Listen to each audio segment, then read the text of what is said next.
Welcome back to the Elevate With Us podcast. And oh my goodness, are you guys in for a treat today? We are so fortunate that right here in Northeast Florida, we have an amazing boss babe who has a pretty rock star podcast.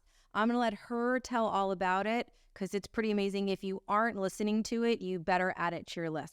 So I'm so honored and excited to welcome our guest today, Cynthia Stant. Thank you so much for having me, Tanya. I really appreciate it. I'm honored. Thank you. Oh, no, I'm honored to be, to have someone so amazing who has a great podcast and is into helping people is absolutely amazing. And for you to be in our backyard is even better, because I would imagine that there's a lot of women out there that have no idea how amazing you are and what amazing things you do. And what I think is really great is how we met is kind of interesting is, people are always telling you to kind of go outside your boundaries and do something you don't feel comfortable with. And you sent me a DM, didn't know me. You didn't know me. And you invited me to an event, which is hard, right? I mean, it wasn't easy, right? I mean, after doing it for some time, eventually it gets easy. That's with anything, right? Sure. Yeah. With practice. Yeah. And it was fun.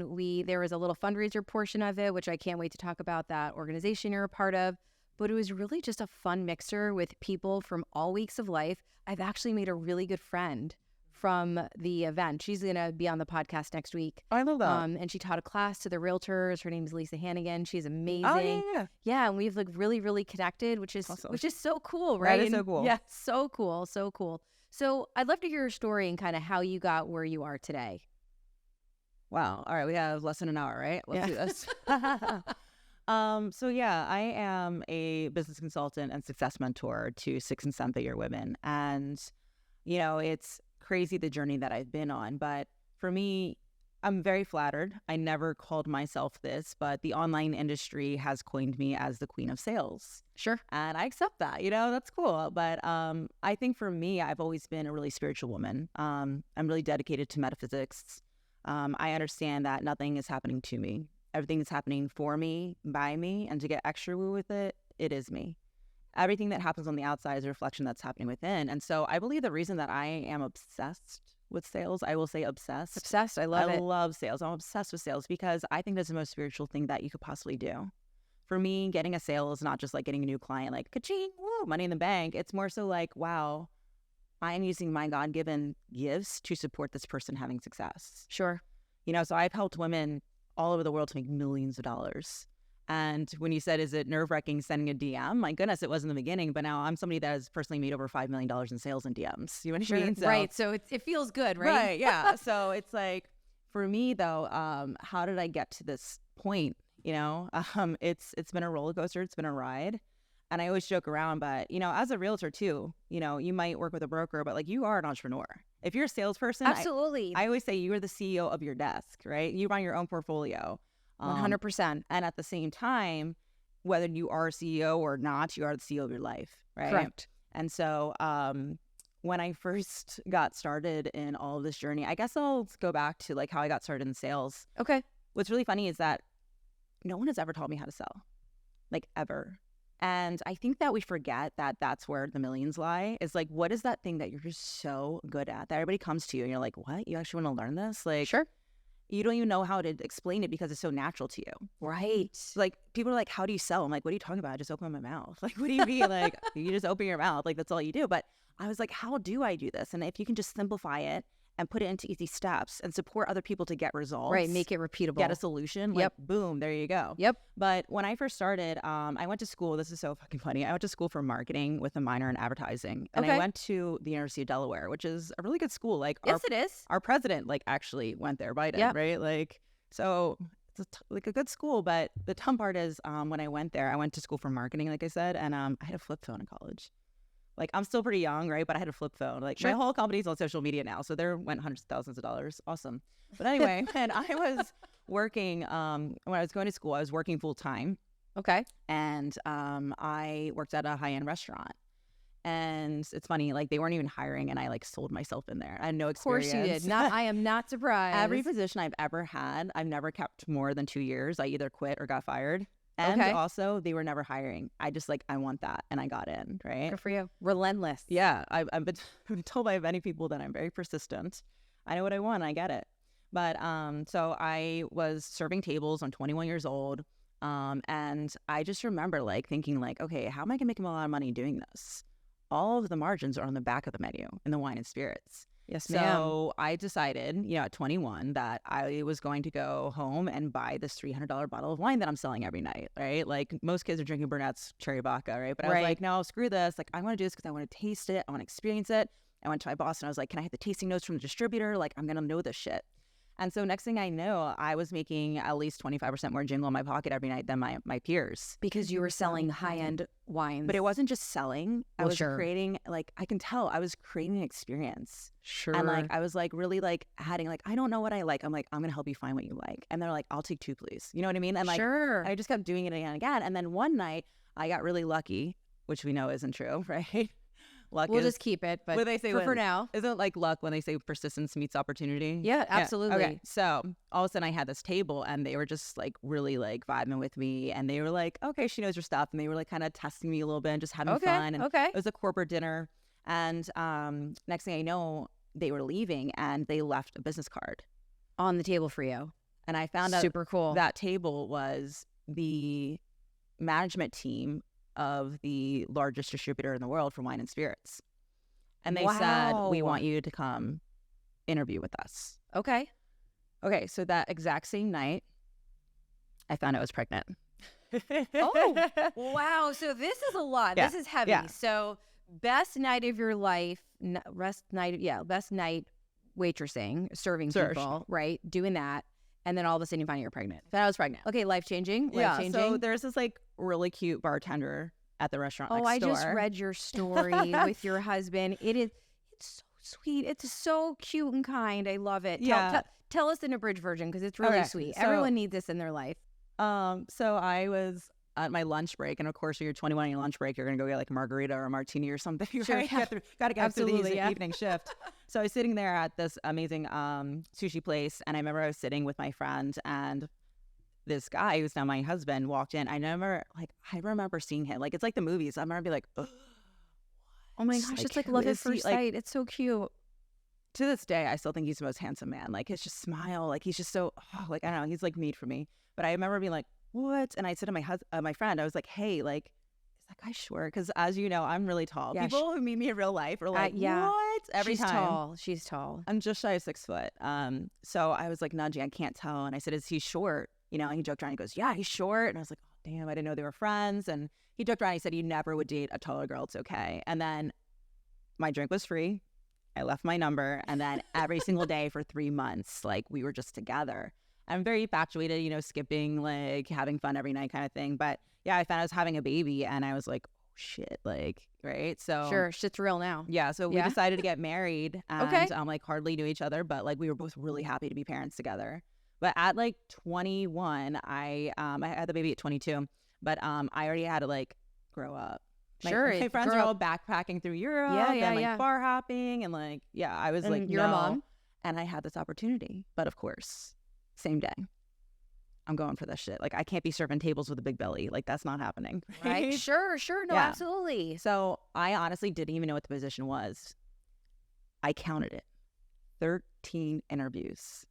It took you 13 interviews to get that position? I had to meet with this supplier and that supplier and then this executive. And then I had to take Excel tests where they timed me on computer. And then I had to like do presentations and like I had to do all this shit. My gosh, right? That's incredible. That's hardcore. But I didn't even know what I was like going for. And I finally got it. And turns out I ended up getting this position. I was really proud. I was one of 4 women in the world with this position. I was the youngest by like 20 some years.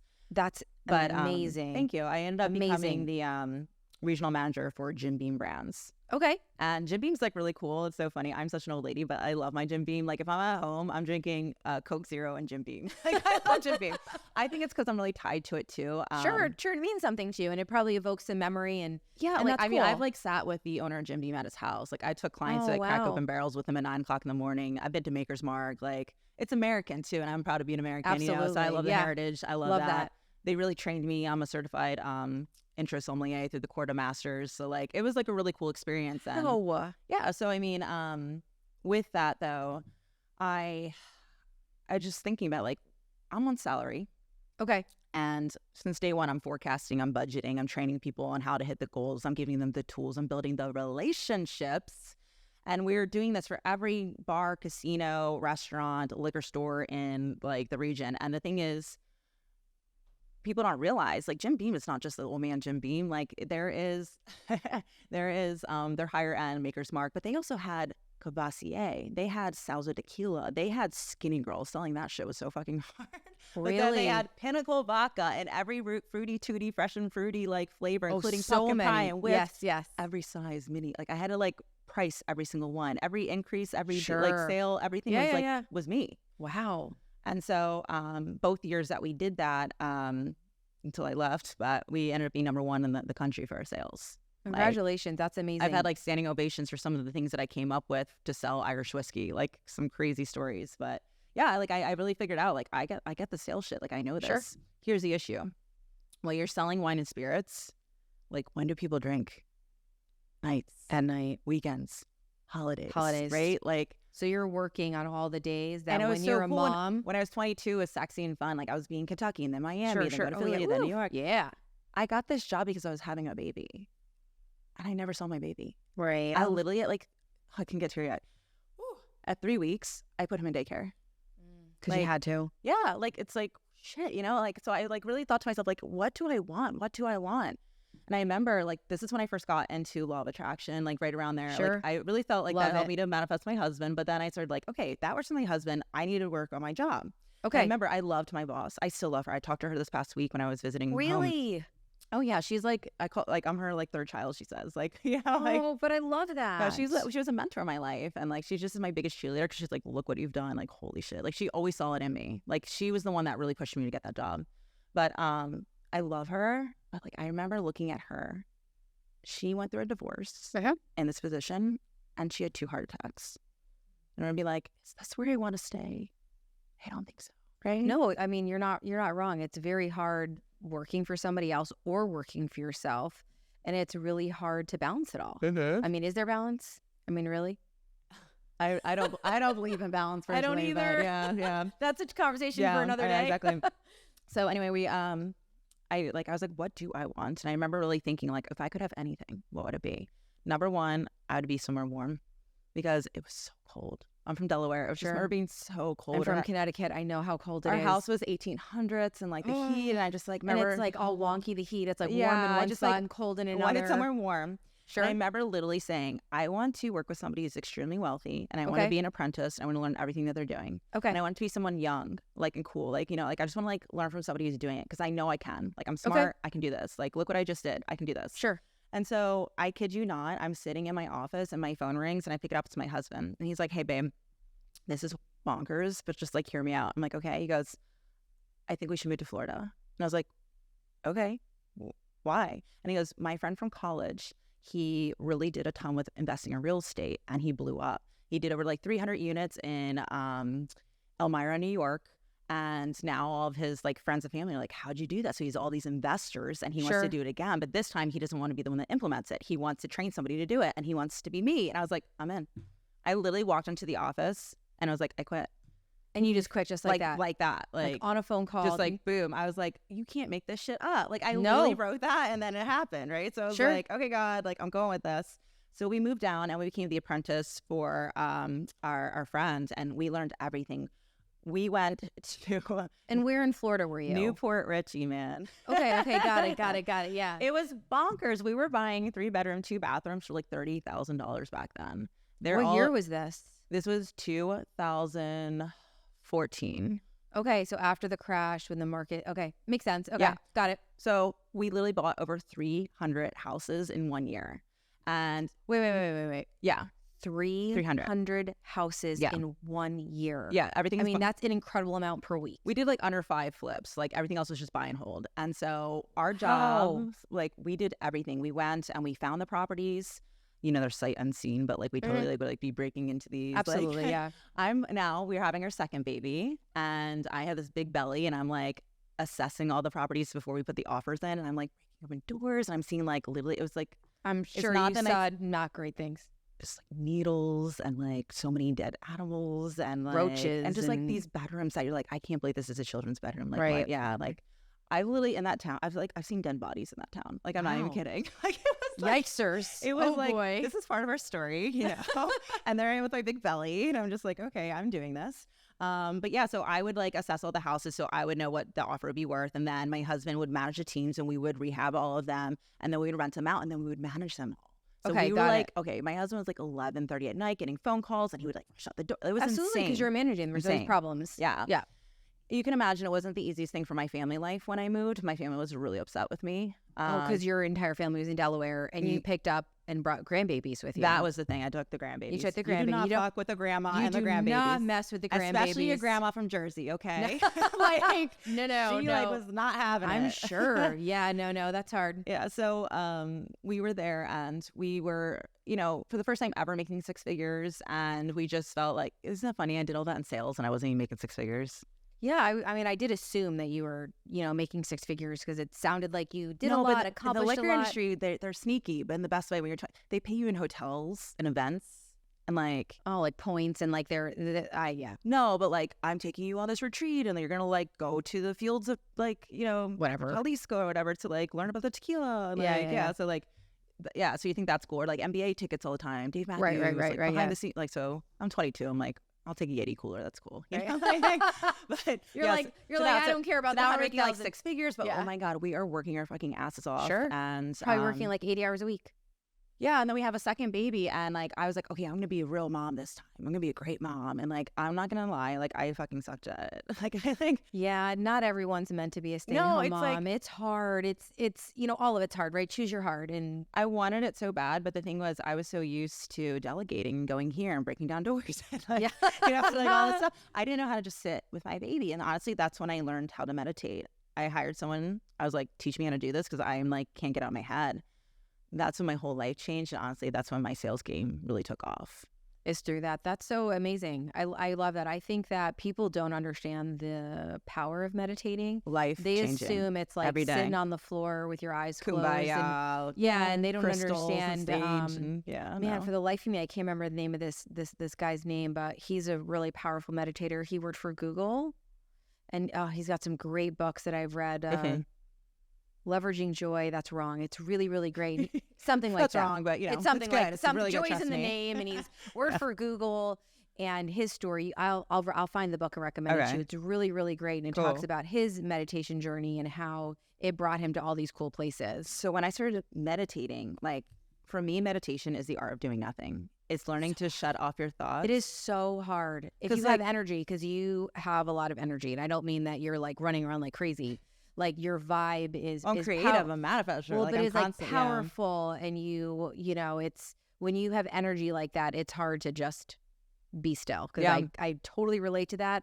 I really struggle with being still. It's very hard. So when you're being still, what happens is like you don't realize your thoughts are constantly judging and labeling, and you're not just observing. Whenever you ask, you do receive, but are you being quiet enough to actually hear the answers? Sure. You know, and so like I just got quiet, and next thing I know, like I was like, oh, I'm very comfortable in my own energy, so that when somebody else came by, I could tell what was theirs and what was mine. Sure. And I got really intuitive. Like I could like see people's potential. I could see the solution they were looking for, even though they couldn't say it, because if they knew what the answer was, they would already have done it. Right? Yeah, like, so absolutely. I was like, oh, you're here, and I know you want to get there, and I know how to get you there, right? And they're like, that is what I want. Now I trust you, right? And that's how sales are made. Sure. So I actually went back to. My dad died, and that really sucked. Oh, I'm sorry. It's all good. It's been like 7 years now. It's still tough sometimes. Listen, it's never easy. Like it's always there. I mean, you loved him, right? So well, of course, it's not going to go away. So we moved back to Delaware, and my husband, honestly, like we're still really cool with our friends, but like in the moment we were like, we're donezo. Like we are busting our asses. Sure. This is hard. Like. So we just figured, like, okay, I have a college degree. My husband has his master's, right? We're both well-spoken, and fuck it, damn, we're pretty, right? Like, we're going to get a job. Like, we're going to wing it. Yeah. We're going to cancel our lease. We're just going to, like, go. We'll find a job. It'll be great. We could not find a job. Like, we couldn't find What year? jobs. And what year was this? 2018. Okay. 2018. Like, yeah, 2018, I think, yeah. Okay. 17, so you 18, moved from 17, Florida, 18. left, 2017, 18, yeah. left a job or career, whatever you want to call it, making some money. Yeah, and also too, I was being a home mom for quite some time and I was finding about meditation, I like literally went the opposite direction. I went super like, let's just like meditate all damn day and let's like frolic and like I'm just gonna go and like, you know, study crystals now. Woo! Like I got like really like goddessy with it, you know? Yeah. And like I was just so tired of being burnt out. So I went the complete opposite. I think a lot of people do that when they first discover. I'm sure. Yeah. It's that middle ground that's really... Well, I bet that happens with time, right? You like have never done it and then you're like, this is life-changing. I got to do it all the time. So like and then you're like, wait, that life changed in a bad way. I got to go middle ground. Yeah. Obsession is good, you know? So we came home and like, we honestly got into like panic mode because... Of course. We didn't have income for like months. And wow, my husband and I, we decided like, okay, we want to do real estate too. We know a ton. But the thing is like, we don't have the funds right now. And we didn't really understand how to get investors back then. So my husband decided to like wholesale. Sure. And so we hired a coach. And it's funny, the coach was like $30,000 and we put it all on credit cards. And my husband did an amazing job. He found like the best deal ever. But we couldn't find like the buyer for it. Okay. And we still owed $30,000. And like, we just panicked and we were like, this isn't going to work. And it was so hard, but it was in 2018 that together we had to claim a bankruptcy. Okay. Now, technically, it was his bankruptcy because my name, like my credit's always been perfect, but like, what's his is mine, right? Absolutely. Like, especially in Florida. Yeah, we're in Delaware yeah, now. so that's better. Yeah. But we literally have $200 together. Okay. We have 2 children. Wow. This is heavy. No jobs. This is heavy. My dad just died. Yeah. And we're now on food stamps. Okay. We are getting help from the government to send our kids to daycare so that we can like figure out how to get jobs. And the worst part is like, I'm so ashamed because I'm this big risk taker and everyone told me don't move and you shouldn't do it. I was like, I couldn't tell anybody that I fucked up and then I made a mistake and then I was failing. Sure. And so I kept it and like, I still kept up the lifestyle though. Like, and maybe like I would go to the parties and I would bring the wine. Like, and I was dying on the inside. I remember just like hurting so much and being so angry at myself and angry at my husband and angry at God. And I remember our relationship was hurting. And obviously like, I just felt like a bad mom and like, whoa, like, you know, like. Sure, no, it's so much. It was so the weight of like, the world on your shoulders. And I'm just like, how is this happening to me? Like I was the number one sales like person in the like. And I was like, all right, fuck this. Like, no more frolicking. No more, like, letting your husband take care of it. And you know what? I'm not angry at him at all. I'm so proud of him that he had these courageous acts. Aligned action gets aligned results. And sometimes big, you know, risks lead to big rewards. And sometimes they lead to big failures. And I'm going to tell you right here, right now, that failure was the most beautiful thing that ever happened to me. Sure. It was so painful. But I always say that pain is there to push you until the vision pulls. And I remember I was sitting in my bathrobe for like the 5th day in a row with my hair looking like Beetlejuice. Nice. And I had my glasses on, right? Because I was crying and I couldn't wear my contacts. And I remember looking in the mirror and being like, what the fuck? And I was like, unsubscribe. I was like, not up in here. Not having this. Like, I don't know who that is. Pity party. Like, over. Someday I'm going to, you know, I'm going to try. He was supposed to make this deal work. She was supposed to hire me back. And she was like, and someday when this happens, then I'll go and do it. Like, I was like, enough. Sure. So my brand is Inner Feminine Beast. Mm-hmm. That is the day that I owned and claimed being the highest version of myself. Wow. Inner Feminine Beast, and men have it too, because we all have masculine and feminine. Absolutely. Right? I love my beast. Like, I can keep up with all the boys. Yeah. But like, really, it's just understanding like how to receive the downloads, how to get divine support, and at the same time, be that badass that takes the actions. Sure. And so I was like owning and claiming. I was like, no more. I was like, I know I can sell, but this time I'm doing it on my terms. So I called my old boss, same one that I adore. Okay, the one you're like her second child. Yeah, she was like third so child upset that I laughed, right? She's like, no, like you're helping me so much. So I went to her, I said, can you please hire me? Like, I want to, she's like, oh my God, absolutely. She's like, you're going to be a manager. That's going to be great. In fact, like people heard that I was coming back. I had all the other distributors reaching out to me, be like, will you be the manager? We want you, we hire you. And I was like, I don't want to be a manager. I just want to be a salesperson. Right. Fuck that. I want commissions. Sure. No more salary. You know what? When you're a salesperson for a liquor store or a hotel, they don't want to see you on the weekend. That's when they're busy. Sure. They don't want to see you at night. So that's when they're better busy. hours. better hours for you. Like, it was and working I'm not your life. capped. Come on, salespeople, we are so smart, right? We're willing to do what other people aren't willing to do, and that's why we get to live the life that other people don't get to live. We get a shit ton of no's, and we don't get, you know, paid check that comes in all the time. It's about getting comfortable with being uncomfortable, right? We talked about that. We did. It's That's very, very grow. important. I love commission. I love commission because you can't cap me, right? I'm going to get more. I'm going to get more. I'm going to get more. And so I was like, I want to be a salesperson. She goes, we don't have that. And again, I sold myself into a position that doesn't exist. You were like, watch this. Oh my God. So I came up with this idea. I was like, let's create D accounts. And she's like, what? So there's A, B, and C accounts. And as you can imagine, A are the waterfront boutique. Like the boom, boom, boom. Like number one, beautiful, cream of the crop. Like everybody pays, you know, like $20 a glass of wine there. Like, that's where you want to host your wedding parties and things like that. All right. So then, like, you know, the big beach towns, party bars, the B's are like, you know, the swinging spots. Like C's are like, okay, they're kind of like the billiards and things like that. I said, I'll take D accounts. AKA, I went out to every single rep and said, give me your 50 worst accounts, like that you hate going to. Stay tuned for part 2 of this Elevate With Us podcast.